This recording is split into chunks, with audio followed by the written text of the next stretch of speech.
Okay, hello everybody. Welcome to our end of course live session. We're so excited to have folks here, and for those who couldn't make it, we're recording so you can watch and engage once we get it posted. But welcome, happy to be here. Want to quick just run through our agenda. We're going to talk some preliminary numbers of what enrollment things look like, and then we're each going to reflect on how things are going or how things went, although it's still going for some people. I've been getting a lot of emails this week of like, I just signed up, and so now I'm trying to finish the course in a week, and I'm trying to cheer them on. And then we really want to leave a lot of time for the folks here to give some feedback. At the risk of asking you to repeat yourself from like module 8 feedback or from the user survey. But since we're here, we want to hear from you all and chat about the course experience and things we could potentially improve or think about to improve for the future. Then we'll have some wrap up sharing of resources, information, and Q&A. Before we do that, it's been a while since you've at least had the opportunity to hear from us live. So we'll do some introductions. I'll start since I'm talking already. My name is Joe Levy, and for a couple more days, I'm the Executive Director of Assessment and Accreditation at National Louis University. But on Tuesday, after the course ends, I am switching to my new job, which is the Associate Vice Provost of Accreditation and Quality Improvement at Excelsior University, which is based in New York. But I'll be a mostly remote worker, so I don't have to move from Chicago, but it will be a institutional change and a job change. I'm really excited for it, but still committed to here. And like I said, I'm glad that that transition is happening after the course, so I can finish the course and then worry about that. But that's me. I serve on the board of the Student Affairs Assessment Leaders as the open course manager. And I'll turn it over to the happy belated birthday to Megan Bell. Good morning, everyone. My name is Megan Bell. Thanks, Joe. Yes, it was my 46th birthday yesterday. Woohoo! And I'm really happy to be with you all this morning in community. I am at Cal State Northridge. I lead assessment and evaluation for the Division of Student Affairs here. It's a great campus. I see at least one other person from a Cal State, so happy to connect with those of you on the West Coast. And it's actually sunny today.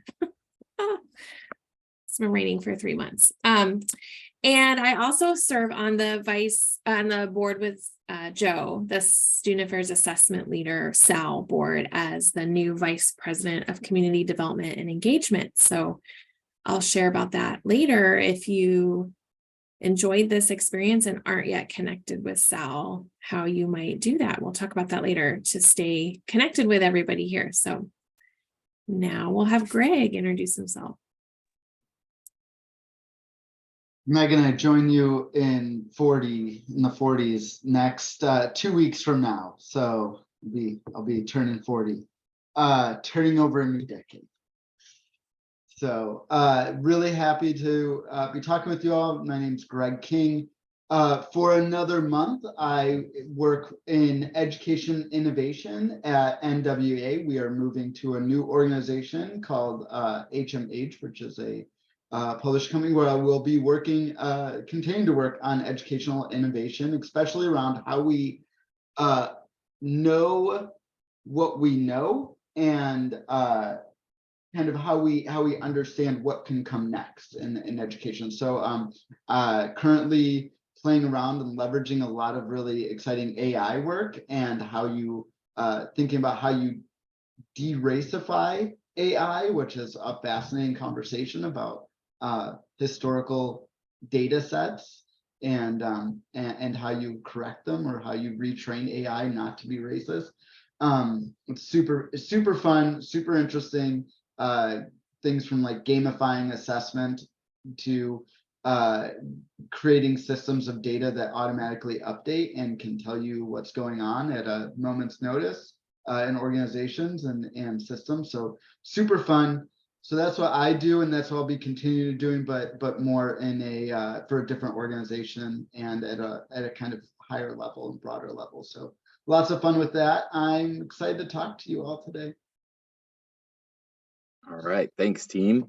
So let's dive in. I just have 2 quick slides here before we get to the module reflections. Here's where we are.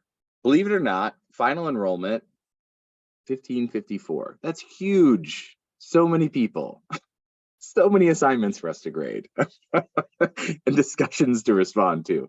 I do have the asterisk there because inevitably, like what we see in Canvas for the total enrollment of participants can change, because when we download the data, there will be sometimes like just random or bad email addresses of users that somebody accidentally signed up, or sometimes people sign up more than once because maybe they forgot they signed up or forgot their password. So inevitably, when we then ultimately put out our report of evaluating the course and final numbers, that number can come down after we do our analyses there. And we've had a number of people complete the course already, which is awesome. And then, as I shared, there are a number of people who are racing to the finish and or are waiting for us to finish. So I'll cue up the next slide. For folks to earn the badge, they have to have earned 75% or better on each quiz. And they get 3 attempts per quiz to do that. And that's automatically graded, thankfully. So we don't have to do that. But then they also have to get a 75% or better on each of the writing assignments for modules 3 and 5. And that's been a thing that, we do have to humanly grade those. And so some people have, they turned them in like a week or 2 ago and are waiting for us to get there. But, we have hundreds of those to grade. So we are working through those. And, we pledge to, continue to do that. And, we'll have all grades in and all badges issued within 2 weeks after the course. So April 16th is when everyone should have that stuff. So if you feel like you've earned the badge and you want to know where yours is, I just ask to please wait until April 16th to then email us, so that we're not having to kind of send the same note to everyone, or to say like, you're next in line for me to grade. But we that'll queue up within Canvas, and just in case Canvas doesn't automatically issue it to you, we do a double check and we'll manually issue it through Badger to get that out to folks. Any questions on the badge before we head into module reflections? And I'll also say at this point, some people got confused, like with the recent announcement, when I did say that, because April 2nd, the course ends, and then April 16th, we said we'd have all the grades in. Somebody thought, oh, does that mean I won't be able to get into the course after April 16th? No, you will have access to the course indefinitely. Until Canvas changes their policy, you will have access to the course indefinitely. But if you're trying to get the badge, you have to get everything in by 11:59 p.m. on April 2nd. And then we will grade it and get you your badge if you've earned it by the 16th. Martha, did you have a question? Or did I answer it? You did answer it. So I just want to know if I get all the assignments done by Sunday night, if I can still get the badge, but I'm working on it. Yep. As long as you get everything in by 11:59 Central on April 2nd, then you are eligible for the badge, and then we will let you know based on the grading. All right. You can always ask questions in the chat, but I'm going to turn it over to start our module reflection. Yeah, I think this one's mine. And one of the things I really appreciate about this course, this is my 2nd year teaching it, and this year it felt like a lot of people engaged in the conversation, and you all engaged with each other a lot more. So I saw lots of people that were commenting back on other comments or discussions when they introduced. There were a lot of connections that were made. I think we had really strong contingents from a lot of different regions of the country, especially Colorado seemed to really jump on board this year. but one of the things that I really love about the first module is that beginning stage of what are we talking about here? What kind of setting the tone for the course? What do we hope for or desire for this course to look like after you're done, or what have you to have gained as a result of going through this process? And really kind of diving into each kind of element of assessment. And I really like, one of the things I really like that the first one module does is to delineate between assessment, evaluation, and research. Because I think that's an important note that we struggle with a lot is, are we doing research? Are we doing evaluation? Are we doing assessment? And how do we kind of articulate what we do as in assessment versus what we're looking for in research, and where they can kind of, what's the Venn diagram that looks like. So I appreciate module 1 because it helps set that tone of, we're talking about assessment here, and what that means to talk about assessment, and how we kind of use assessment to better the systems that we're nested in. So I also love just reading about where people are from and their little introductions, because it's so amazing how broad of a reach assessment has across the country and across the world. So we always have a good share of international folks that come and take this course. I'm always honored by that, and I feel really privileged to have the opportunity to talk with all of you. Yeah, I think if I'm remembering correctly, we have folks from Canada, the Cayman Islands. Someone interviewed someone in Russia, which blew my mind. I read that reflection on the discussion board. So we're worldwide. Yeah, Canada really did it. Canada had a good group of folks. Yeah, and again, I mean, folks said in the chat too, there's a nice constituency of folks from Massachusetts, but Colorado, more than any other year, I feel like there were a lot of Coloradoans this year, which was cool. We just, spoiler alert, we all kind of share module 1 and 8, so we all appreciate seeing all that stuff.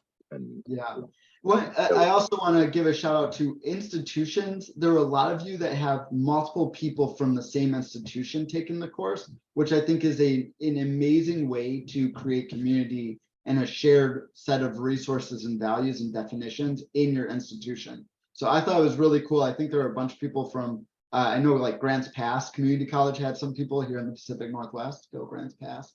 I think there were just a really good number of people from different colleges that were kind of together. And there wasn't always large colleges even. Longview or Longwood, I think had a good group of people. Yeah, Glendale Community College had a lot of people. So I really love seeing that, because I think that can help carry assessment forward in your institution as well. I agree. I mean, I know we always get a handful of schools taking as a group. So I don't know if people were just more vocal about it this year or if we generally had more people, but I agree. It was awesome. And I'm going to put in the chat for anyone that was doing that. We have a tips and tricks document for coordinating, leading groups through the course, and it's all crowdsourced. We designed it, based on the first couple of years. We knew people were doing that, and so we reached out to those people and said, "Hey, what advice would you give to other people?" Because people will ask us how to do it, and in some instances we hadn't done it ourselves. So we have this tips and tricks document that we keep adding to. So read it over. If there's things you would add, shoot us a note, let us know, and we'll add it in there, because we want to help folks do it in the future. All right, module 2. Megan. Right, module 2 is the module about assessment planning with the 11 steps, which I think most folks seem to appreciate the structure of that and the outline. Some folks expressed they were a little overwhelmed by the number of steps. But reading through the groups, it seems like we asked people to reflect on which step seemed the most challenging. So at least all of them were mentioned a few times, but it seems like most folks talked about the end of the 11 steps, closing the loop and sharing your results in a meaningful way with stakeholders. So lots of thoughts about how that needs to happen, or that it just should happen. It isn't happening. And then it seems like the other place people talked about, or maybe was an aha moment, was just clarifying purpose. So going to the very beginning of the process and making sure that everyone understands why we're doing the assessment.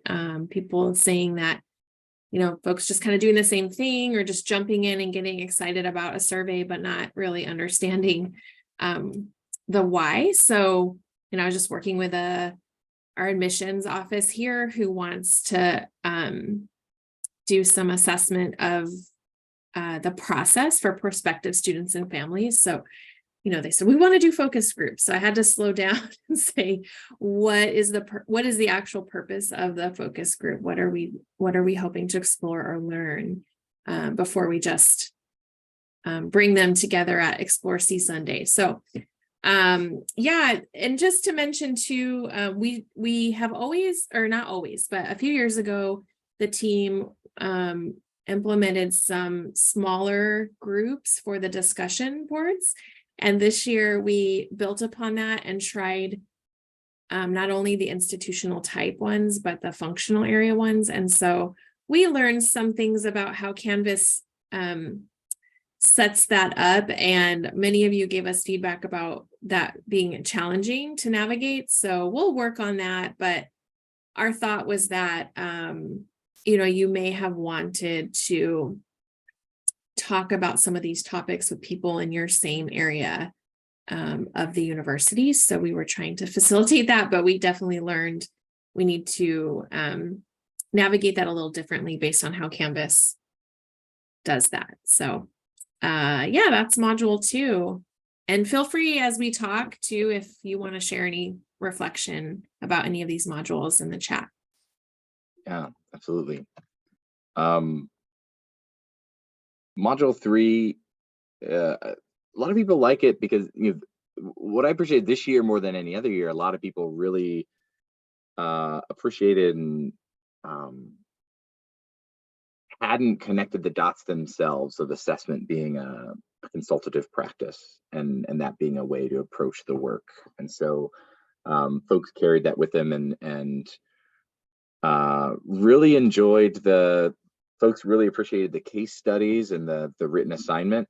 I may need to, well, I don't know, you all can tell me, but I may need to up the recommended word count because people kept like submitting their response and then apologizing for writing too much, to which I would say, you can never write too much about assessment, in my opinion, because it just helps me understand, your perspective and where you're coming from. And we intentionally are vague with some of these prompts. So we want to hear more of like how you are framing this.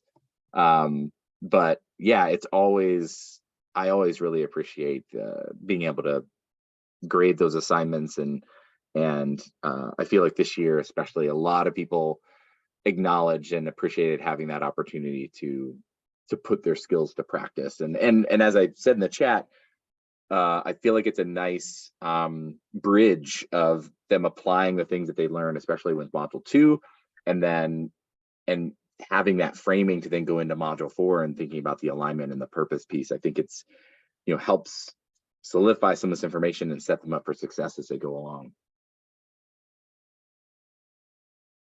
All right, that's module 3. Module 4 is really the kind of how do you align assessment with your institution. So what I really appreciate about this is, again, it builds, right? So it's hard to figure out your assessment plan and the 11 steps you have if you don't know how it aligns to the rest of the institution, or what you're supposed to, who you need to assess for, and why you're assessing the information, and really identifying those things. So I just wrote in the chat that at times we start our process, and then as we're going through figuring out, well, who am I aligned to, we have to reevaluate what we thought we knew. So it's always a kind of, I thought I knew that we were aligned here, but really we're aligned over here, and now I need to kind of think my assessment plan so that I could show how we're aligned over here, or what our outcomes are, what our key performance indicators are, so they could tell the story of our unit. And I think for a lot of you, what I was excited about is some of you are going through a mission and vision exercise. So mission and vision helps us kind of hone in on what's really important. It's not about you statement, but it's really about what is it that we are for? What is our purpose as a unit? And I always call this my protection. If I can identify my mission in times of lean budgets, I can identify the value I bring to something, and I can use it as a crutch to say, listen, I know there's a lot of things going on, but here's how I articulate our purpose and why it's important, and here's how I know it's important. Here's the evidence I can show you that it's important, and here's why it's integral to your organization. And if I can't find that, then I can go, well, now I know I can't find that. So how do I actually make that? How do I actually go and build that mission? And for a lot of you, I saw that you're actually starting to come up with mission visions, or you found that we don't have a vision. So now we can go back and do that. One thing that I wanted that was really clear to me too is the vision statement you write for this course, it's a start. I wasn't hoping that you would have a fully crafted vision statement. It's a start, because now you go back and you get stakeholder feedback into those vision statements that you created.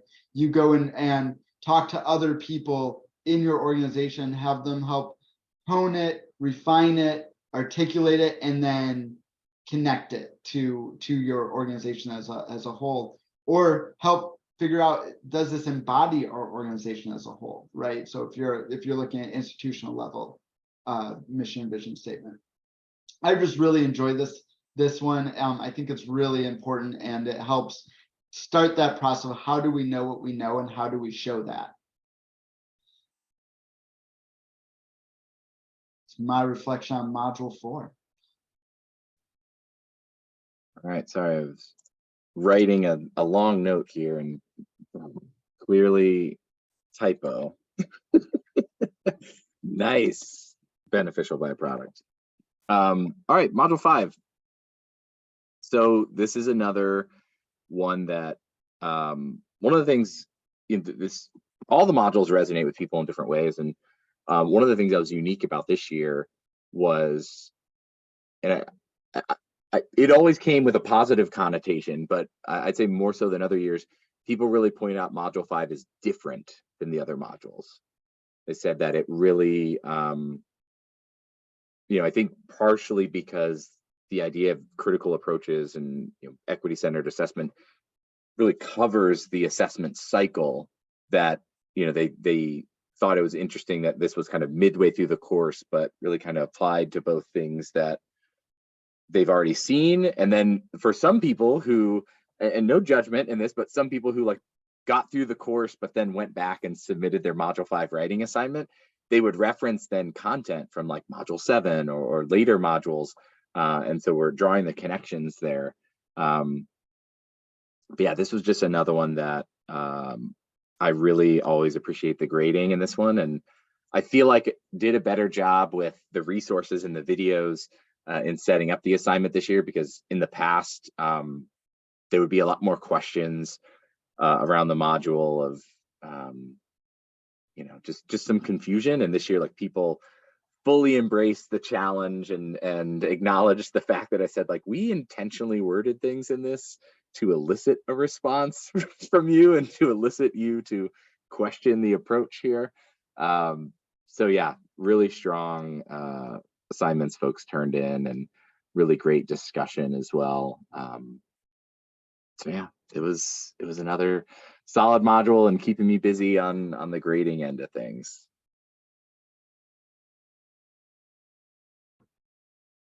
Yeah, module 6 is where we really start talking about the data. My personal favorite thing, I love data. I'm like the Cookie Monster of data. I feel like it's everywhere. I just want to look at it. I want to play with it. I'm not going to do a Cookie Monster impression, because this is recorded, and that seems like a meme in the making. But anyways, I think one of my passions, and Joe alluded to this about surveys, is data are everywhere. And I also want to, as you become data experts, remember data are plural. There are lots of data. They are everywhere. And the more that we can connect data, the less we sometimes need surveys, right? Like we can find that information by going out and talking to students individually. We can go out and do user testing or user research and find out what our students, what our teachers, what our instructors, professors, parents need from us by going and talking to them. And sometimes they need that tactile kind of information, or we could find some of the things that we have in surveys that have already been done. Maybe they've been asked in other surveys that we can leverage. Maybe by connecting different departments, we actually find similar information. So I love I love this module because if you go through discussions, there are I think there's hundreds. I'm pretty sure there's hundreds of examples of how we use data just that exist to close a loop, to help us make decisions, to help us guide information. And sometimes it helps us rethink how we're doing things. So what I love is some of the instruction pieces of using data, of like if students are getting 50%, 50% of students are getting a question wrong. One person wrote that they're like, that's not a student issue, that's almost a instruction issue. So I have to go back and redo that instruction piece because clearly I'm not communicating something to the students. And I think that's an example of where we use data to show where we need to change and go back through. Yeah, how do we account for such biases in assessing effectiveness? Yeah, I think that's a great question. And that's another piece of the data. Sometimes the hard data is biased and the qualitative data helps us unbias that hard data. And so we need to go back through and we need to call those things out. We need to, I like to call it de-racifying data, right? Calling out where the biases are in data and then addressing that and saying, hey, look, this is bias and skewed, and here's what we're hearing students say. So how do we adjust these data approaches that we're taking, or how do we help instructors and people who are reporting into this data structure to recognize, hey, is this biased or not? And so we need to be, we need to be very transparent. We need to be open and honest about where the data are biased, and then work together with people producing that data. Because I like to point out that data are a reflection of what we put into it, right? So if we say data are biased, well, we're just capturing the bias in society that exists. And so we need to go back and say, hey, this data is biased. That's reflection of whatever is producing the systems that produce this data are thereby biased. So let's work backwards and go back to our mission and vision, go back to the 11 steps, right? And recreate that system so that the data we produce are less biased. We're never going to be perfect, but we can always be pushing the limits of de-racifying, of de-biasing data. And so I think that's really a powerful way to go back and say, okay, let's call a spade, right? Let's call it what it is. And let's go back and look at the system, because data are reflective of the systems that we produce. And so that's something that I'm really clearly very passionate about. But what I loved is there are tons of examples in the discussions of people going through and doing this work. And so this is a really, I love this module. I feel like this is kind of where people start putting everything together and start connecting the dots of assessment. And so it's really fun to kind of read through everything. So that's kind of a reflection. I love that there's a discussion going on in the chat that's also referencing about this. I'll locate, I did an exercise with our leadership team about disaggregating and bias. And there was a short case study. It wasn't conduct, but it was early alert. And the the campus was identifying patterns of disproportionate referrals based on some of these demographics for students. And it talks about the process they went to look at their data, examine it, and use some of the Center for Urban Education has a do no harm guide. And so there's some good questions that you can use when you have data to reflect on and make meaning in a way that is reflecting a lens of equity. So I'll see if I can find that before we're done and throw it into the chat, but I think it seems really relevant. Igor was in my office hours, so we did talk a little bit about conduct and the assessment of student conduct. So Yeah, an important area to consider. really important. when Yeah, you- and I think it's only going to become more important, right? As like ChatGPT becomes a regular occurrence in our institutions. I want to really hone in on the fact that data are not produced in a silo. They don't just they are reflective of the systems that we create. So if the data are biased, that means our systems are biased, and we need to go back to our systems and rethink them so that the data we produce are less biased. So just always remember that data are the reflection, they're our mirror. So if our data are coming back biased, that means our systems are biased. Okay, I found that little case study. That's It was awesome. it was a good conversation because, and I did it because I was trying to challenge some sentiment that it had been raised in our leadership team that quantitative data is so much more objective than qualitative, which is one of those myths that Greg is talking about. So yeah, good discussion. I'll move on for the sake of time to module 7, which is probably my favorite module about strengthening and building a culture of assessment. And I just love this because it's a continual challenge. But I think some of the most important work we do is to reframe how assessment is perceived on our campuses, and hopefully even just shift the paradigm of, the initial reaction to this work, which sometimes isn't received well based on where people are coming from. So I love the 4 C's. I think they're really useful. They're in the discussion boards. A lot of people mentioned all 4 of them, but it seemed like communication and consistency were 2 that came up a lot. The importance of regular and transparent communication.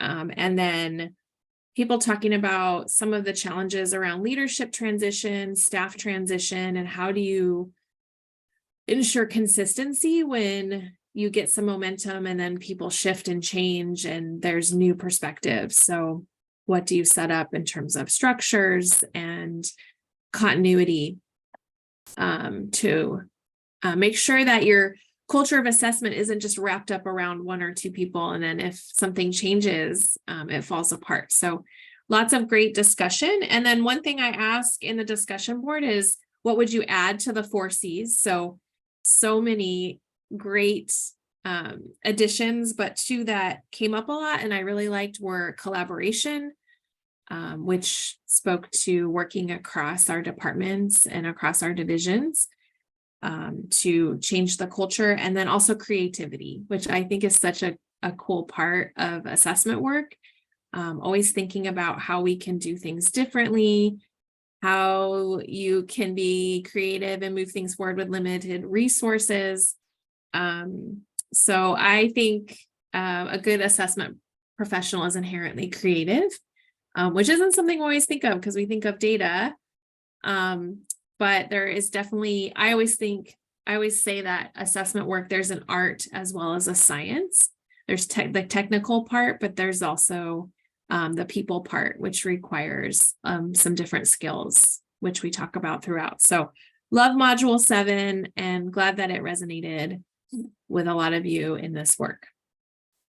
And I think I'm also going to talk about module 8, right, Joe? Yeah, which I mean, Okay. as much as we can reflect on it, given we're in it right now. Yeah. I mean, I was just reading through the responses today. it's very validating as an instructor to get to that module and read what you all learned and what you will take back to your campus or think about and do differently. But some of the things I really loved in there was talking about building confidence in your skills, and feeling very affirmed by the course. I think that is what there's a lot in it, but ultimately we want people to feel very empowered and like they can do this. I don't know why we've sort of built up in our field that you have to have some fancy degree or, really intense training to do assessment work. And while I'm always about more additional education, I mean, you don't have to, everyone can think like an assessment professional. Everyone can bring those elements and skills to their work, even if it's not your formal responsibility. So I was glad to read that some people felt affirmed, and someone referenced having imposter syndrome when it came to assessment. So I'm here to tell you that no matter where you are, you can contribute and you can be an assessment professional, even if you haven't officially been designated that. And in my opinion, we all should be in student affairs. We should all be assessment professionals. It's no different than some of the other competencies we ask for, like diversity and equity, supervision, doing your budget.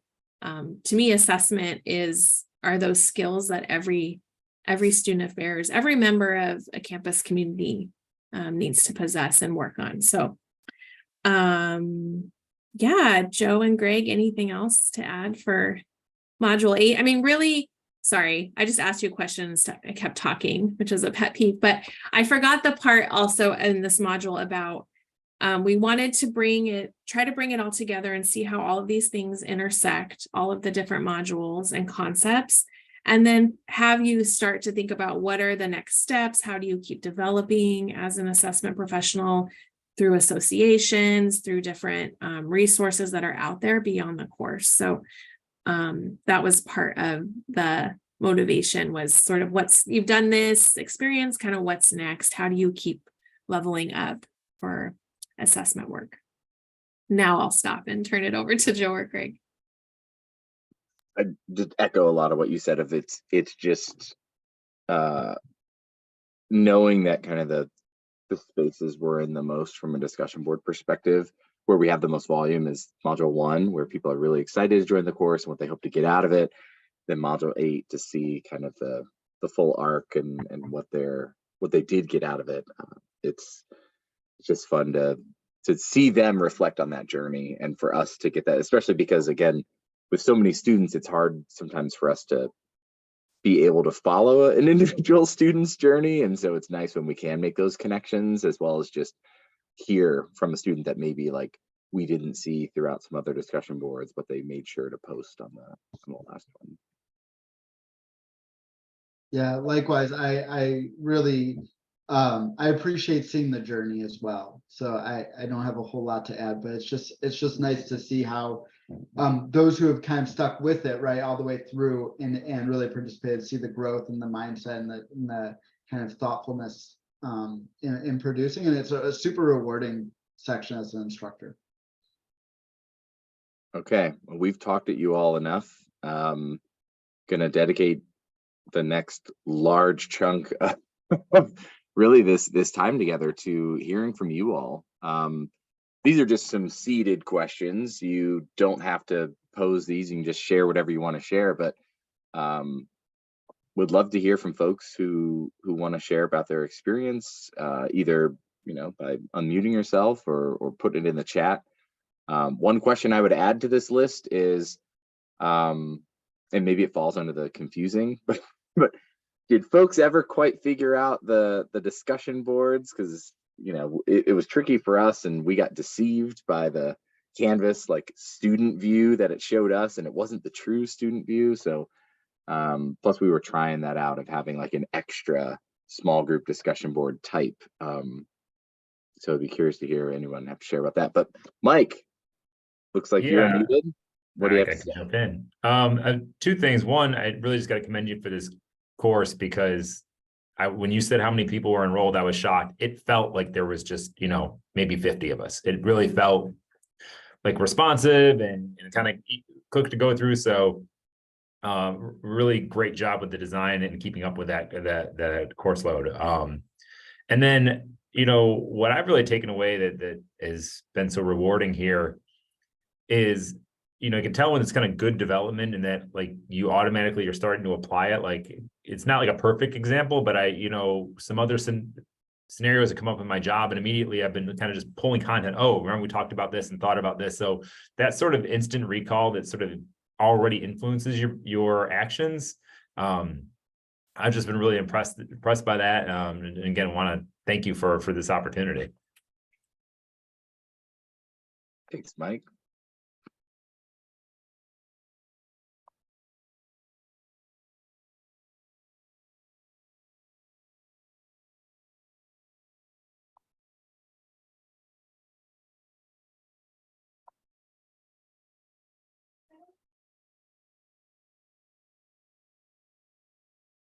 We're pretty good at teacher silences over here.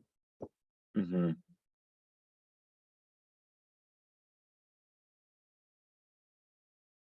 Thanks, Holly. Yeah, thanks, Holly. Appreciate This that. is Martha. I'm from Massachusetts. I was excited to see the variety of colleges represented as well as areas of student affairs, which I just think adds to the importance of how important assessment is in student affairs, especially like when we start talking about accountability. I mostly work on grants. So as soon as I started my current position a little over a year ago, I was like, what's our data look like? What are we collecting? And this course has just helped me add more and kind of looking at it more in depth from a student affairs perspective, and not like an academic affairs person talking to me about doing it in student affairs. So I really appreciate that this was definitely student affairs focused. And even though I'm only partway through the course, I have been enjoying the content. So thank you. Thanks, Martha. And thanks for what you do with grants work. Thank you. I know that work is tricky because sometimes I'm on the receiving end of seeing like what got put into the grant. I'm like, how did this become the measure? But I've also been on the planning end where I'm supposed to help with the measure and I'm getting very little information, or then I'm getting an email like at 3 o'clock saying, so we got to get this submitted by 5. And so what can we put together? So I know that grant work is not the easiest place to be working. So thank you for what you do there.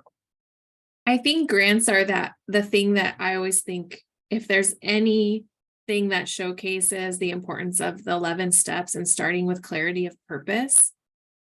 There's been so many grants, big grants that are towards the end, and it's like, what were you, like there was no thought about the evaluation or at the beginning. It's like, we're going to do this stuff and then get to the end and it's a scramble. So a well-written grant will think about the end in mind. We'll think about when you get to the end of the intervention or whatever it is and how we're going to evaluate it up front. Otherwise it can be painful, and that's my experience. And I think that's becoming more and more a part of student affairs. We have lots of grants in our student basic needs area. It's just kind of the reality. So agree with Joe. Thanks, Martha, for bringing that perspective to your work. One thing I noticed that you guys, with closing the loop on that section, haven't quite got there yet, but it's what do you do with the grant work once it's done? If it was a pilot project or let's pilot this intervention, how do you take that data and scale it up, whether it's to 50 more people or across campus? And I think this course is just helping me understand a little bit more of getting the right people at the table to do that, as well as really trying to say, okay, with this initiative, this is important enough to go campus wide, or this is really a small group, a smaller group, and keep it to this population of students. So I think, and that's all in the data collection and assessment, because you can think what you think students want, but all the time we don't know. And the data just gives us that solid, this is why we know it's going to work. Yeah, I love that. I love that. And I work in an organization where we're very cost conscious, right? So we have to track everything that costs. And one of the things we talk about is the idea of equity, right? So you're serving being very clear, this will impact 5% of your users. But the benefits of it could stretch. And if you incorporate it wide scales, it will help all of users, but it's only really designed for 5%. So I always go back to curb cutouts as an example of curb cutouts are really, when you walk, they're intended to help folks who can't step over curbs or step down off of curbs. And but in reality, everyone appreciates curb cutouts. The advantage of curb cutouts are broad and wide, but they're really only designed for, they were initially designed for 5% of the population, right? And so had 100% impact, but 5% was the initial start. So we have to be really clear on those numbers and measures, and then find the ways to connect it back to a larger board. I always love Greg's metaphors. He's got good ones. Good examples.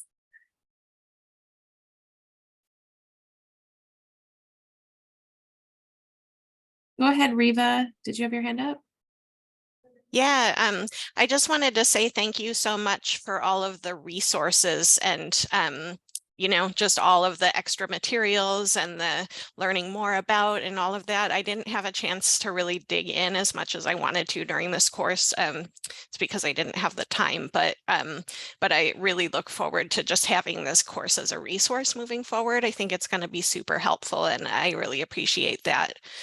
And then I mean, I think I talked with you about this a little bit, Megan, when I did your interview, but one of the things that was kind of both surprising and confusing for me was thinking about the assessment of learning outcomes versus program outcomes. And I think I've been kind of primarily focused on the program outcomes because we have such an emphasis on like our graduation initiative and other things that you know, kind of relate to that. And so so I've had to kind of think about like, okay, where is it more appropriate to do the program outcomes versus the learning outcomes, and how, yeah, like just kind of navigating that distinction has been a really interesting part of my experience in this course that I've been thinking about a lot. Yeah, I have had a similar thing I'm thinking about, because for a long time here in the division, really the only focus was learning outcomes, which is great, but consequently, some of the other ways to demonstrate the impact of student affairs haven't been valued. And because in the Cal State system, there's this big, huge graduation initiative, really focused on retention and persistence and equity gaps. Not that learning isn't important and how we contribute, but we need to be thinking about some of the other outcomes to do that good alignment that Greg was talking about earlier. So I've had a similar sort of struggle and trying to frame it as more of a both and issue with the departments rather than, you know, one is more important than the other, because both are important. And then it's just helping people prioritize, because I think with learning outcomes specifically, people get really excited and want to have like 15 of them. It's like, if you're going to do good assessment of each of these, that's too much.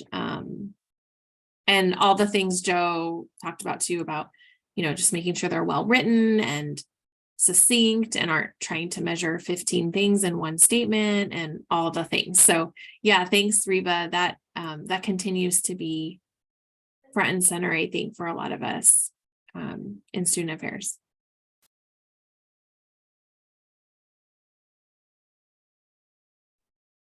All right, well, I'm going to take this brief lull in feedback to have us move through the slides, because we just have some resources and some information to share with you all.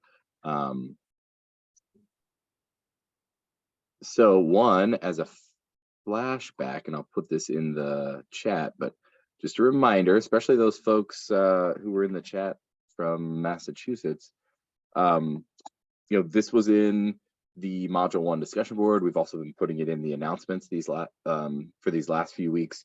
But that first link is for the Google form where you can share your contact information. The second link is for the results of that contact information, so that you can stay in touch with people from the course. So feel free to provide on that. Also, just briefly to remind folks, like, now is kind of the worst time of the year, I think, because now it's when people are looking and they're like, oh man, like, can I take that quiz one more time in order to get the badge? Or, or the harder thing too is people emailing since enrollment's closed and them saying, hey, can you let me into the course? And it's like, we're dealing with thousands of students here. Like, we're trying to maintain some boundaries, and also, to be fair, like, enrollment was open for almost 3 months, right? And so I get that it can be tough if people just found out, but we have to maintain some boundaries of things. And I will say, so the quizzes people get 3 attempts on, so we've always held that line of no retakes there. I will say we've Megan's been helping with the grading this year, and we've been pretty proactive as well as reactive in terms of if people like really did not seem to understand the assignment, or really seem to miss a big component to it. I've been telling, like, I'll grade them and then tell them, like, hey, it looks like we could benefit from a chat or some reframing around this, and if you want to resubmit, you can. So we've been trying to be accommodating on that front, and as we grade things, if people like just miss, or again just really didn't seem to understand things, we just try not to advertise like, oh yeah, feel free to submit a draft, because then we'd have double the grading and even hundreds more assignments to grade. But yeah, we really try and do what we can to help people, earn the badge if they're authentically engaging. But we also do have to have some standards of the badge having some meaning in terms of demonstrating that competency. And I've already talked about this, but course is accessible well after. I just wanted to show this little pup. And I said the course, I mean, we always offer it around this time, February of each year. So right now we're planning for February 2024, but more details will come out about that soon. You can always find information on the SAL site, and we also already have up there, in case you want to be on the email list to first find out when the new course will be launching and when enrollment goes. We already have a Google list where you just put in your email, and you'll be the first people we let know when we know this information. And just to reiterate, course officially ends 11:59 p.m. Central, April 2nd. We'll have stuff graded by the 16th, and make sure to double check things and get the badges out there. And I just shared those links. This course would have been possible without our lovely partners, and hopefully folks were able to engage with them throughout the way when we had some partner webinars throughout the length of the course. And again, here's our website info. Here's our contact info. If I could just do one more plug, the SAL is the organization that founded the course and sort of owns it, I guess you could say, in partnership with these other organizations. If you're not a member of SAL yet, the Student Affairs Assessment Leaders, I would encourage you, if you liked this content and the cool people that are in the course, you can join it for free. I put the link to join the listserv. And someone just mentioned the other webinars. There's lots of professional development and conversations that SAL sponsors. There's lots of great discussions that happen. SAL has a blog and a journal related to student affairs assessment. So, please jump in. It costs you nothing. You can set up your emails to do a digest if you don't want, the listserv traffic every single day. But it's great. And if you're not in student affairs, that's okay. as long as you have an assessment interest. And people pose different assessment challenges, resources all the time. There was I'm trying to think of the recent threads. There was someone who was talking about, establishing division-wide learning outcomes. So people were talking about, I did this recently, check this out. You can look at our framework. We use this tool. So you can always pose whatever's on your mind as an assessment challenge to get folks to weigh in and contribute resources. So you'll always have the course resources, but if there's something more nuanced or in particular that you're wondering about, Sal's just a great resource. So yeah, please join if you'd like to.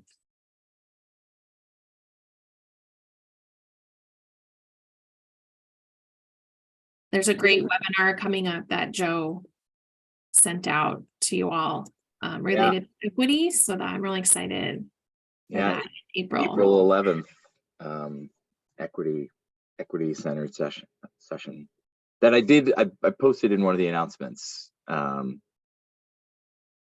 2 days ago. Greg, closing thoughts, motivational speech. I just want to say I appreciate everyone taking the course. It's always I know self-directed courses are always hard to continue and find the time to, because things crowd out things in our lives all the time. So the fact that you're here today, the fact that folks participated is always really humbling and honoring, and you should be really proud of yourselves as well for taking that time to stay with us and be committed to the projects that you did. So thank you so much. We appreciate it. We appreciate the feedback you give us. Some of the changes that you saw, like office hours, are things that, are from you all. So we just really, really appreciate it. And thank you so much for your time, your commitment to student affairs or to nonprofits, everything. Really appreciate it. Yeah. Thank you all. And just to underscore, thank you all for taking the time, for doing the work that you do, for your interest in assessment, and don't be strangers. We're all colleagues now, and look forward to interacting in some future sense. But want to be respectful of your time. Hope you all have a great rest of your day. Thanks for coming, and hope you finish this last week of the course and enjoy it strong. Bye, everybody. Thank you all.